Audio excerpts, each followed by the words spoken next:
Assalamualaikum warahmatullahi wabarakatuh. Perkenalkan, saya Amalia Nurjana dengan NIM 2012101179. Video ini dibuat untuk memenuhi tugas mata kuliah Statistika Pendidikan. Dosen pengampu Ibu Mairisa Sahanata, MPD. Saya akan menjelaskan hasil penelitian mengenai perbandingan hasil belajar siswa menggunakan strategi inquiry dengan problem based learning pada mata pelajaran PAI di SMA Negeri 1 Suliki. Hal-hal yang akan diuji: yang pertama, uji normalitas data; yang kedua, uji homogenitas; 3.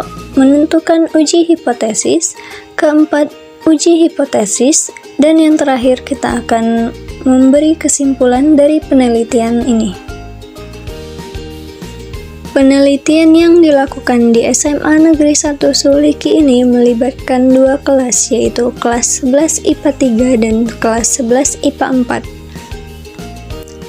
Tabel di atas adalah hasil belajar siswa 11 IPA 3 dan 11 IPA 4 yang menggunakan strategi inquiry dan dengan problem based learning dengan jumlah siswa 55 orang. Untuk kelas 11 IPA 3 menggunakan strategi inquiry berjumlah 26 orang dengan jumlah nilai 2005. Diperoleh rata-rata 77,11. Nilai tertinggi siswa adalah 85 dan nilai terendah 63. Kriteria kelulusan minimal atau KKM yang diterapkan di SMA Negeri 1 Suliki adalah 75. Dengan hasil belajar yang diperoleh siswa yang menggunakan strategi inquiry terdapat 20 orang siswa yang tuntas, sedangkan yang tidak tuntas ada 6 orang. Untuk kelas 11 IPA 4 yang menggunakan problem based learning, siswanya berjumlah 29 orang dengan jumlah nilai 2162. Diperoleh rata-rata 74,55. Nilai tertinggi yang diperoleh siswa adalah 84, sedangkan nilai terendahnya 59. Dengan selisih nilai 2,52%. Hasil belajar yang diperoleh siswa yang menggunakan problem based learning, 16 orang siswa yang tuntas, sedangkan yang tidak tuntas adalah 13 orang. Dari tabel tersebut terlihat bahwa adanya perbedaan nilai rata-rata hasil belajar siswa, nilai tertinggi dan nilai terendah antara kelas inquiry dengan kelas problem based learning. Rata-rata yang diperoleh pada kelas inquiry adalah 77,11, sedangkan pada kelas problem based learning 74,55, dengan selisih 2,5, di mana rata-rata kelas inquiry lebih tinggi daripada kelas problem based learning. Kita dapat melihat persentase ketuntasan hasil belajar siswa. Pada kelas inquiry, jumlah siswa 26 orang, persentase ketuntasan hasil belajarnya yang tuntas 60% dan tidak tuntas 40%. Dan problem based learning, jumlah siswa 29 orang, presentasi ketuntasan hasil belajar siswa yaitu 40% tuntas dan tidak tuntas 60%. Dengan demikian, dapat dikemukakan bahwa persentase ketuntasan kelas inquiry lebih tinggi daripada persentase ketuntasan kelas problem based learning. Selanjutnya, kita masuk kepada uji normalitas. Uji normalitas dilakukan dengan uji Lilliefors. Uji Lilliefors dilakukan bertujuan untuk melihat sampel berdistribusi normal atau tidak. Setelah dilakukan uji normalitas pada kelas sampel sesuai dengan langkah-langkah sebagaimana pada kelas populasi, maka diperoleh data sebagai berikut. A. Kelas yang menggunakan strategi inquiry.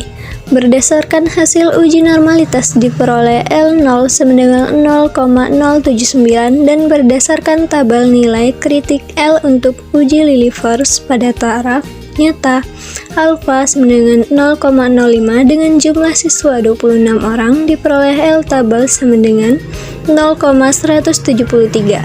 Karena L0 lebih kecil dari L tabel atau 0,079 lebih kecil dari 0,173, maka dapat dikemukakan bahwa kelas sampel berdistribusi normal. Selanjutnya, kelas yang menggunakan problem based learning. Berdasarkan hasil uji normalitas diperoleh L0 sama dengan 0,161 dan berdasarkan nilai tabel kritik L untuk uji Lilliefors pada taraf nyata alfa 0,05 dengan jumlah siswa 29 orang diperoleh L tabel sama dengan 0,118. Karena L0 lebih kecil dari L tabel, maka dapat dikemukakan bahwa kelas problem basic learning berdistribusi normal. Hasil uji normalitas pada kedua kelas sampel dapat dilihat pada tabel berikut ini.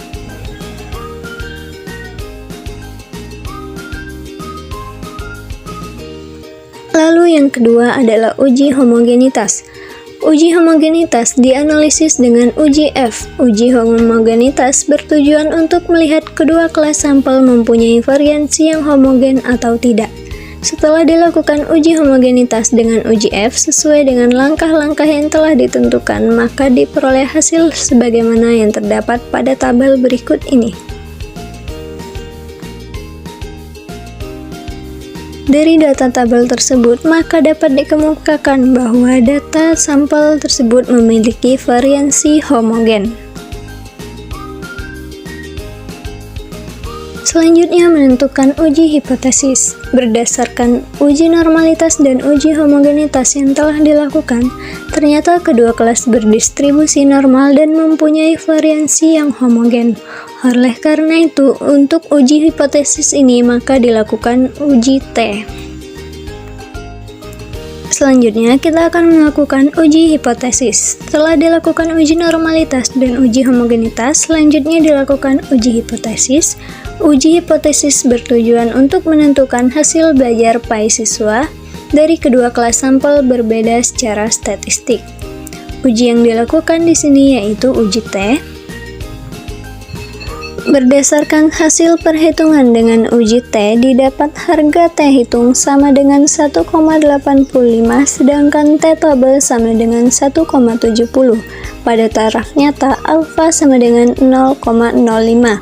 Berarti T hitung lebih besar dari T tabel yaitu 1,85 lebih besar dari 1,70.